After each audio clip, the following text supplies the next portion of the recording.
സച്ചു വാടാ പോവാ. അച്ഛാ, നമ്മൾ എങ്ങോട്ടാ പോകുന്നേ? മോൾക്ക് എങ്ങോട്ട് പോകാൻ ഇഷ്ടം? എനിക്ക് ബീച്ചിൽ പോകാൻ അച്ഛാ ഇഷ്ടം. നമുക്ക് അങ്ങോട്ട് പോവാ. അമ്മ വിളിക്ക്. അമ്മേ, ഒന്ന് വേഗം വാ. ആ, ഞാൻ എത്തി. പോവാ.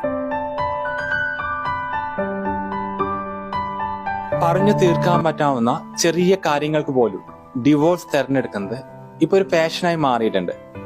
ഭാര്യയും ഭർത്താവായാൽ പ്രശ്നങ്ങൾ ഉണ്ടാവും, അത് എല്ലായിടത്തും ഉള്ളതാണ്.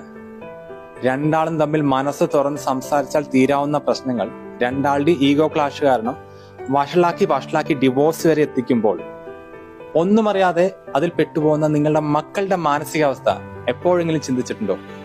അപ്പോൾ ഇതുപോലെ മാറി നിൽക്കുന്നവർ ആരെങ്കിലും ഉണ്ടെങ്കിൽ നിങ്ങളുടെ ഈഗോ എല്ലാം മാറ്റിവെച്ച് മനസ്സ് തുറന്ന് കുറച്ചു നേരം പരസ്പരം സംസാരിക്കുക. അവിടെ തീരും നിങ്ങളുടെ പ്രശ്നം.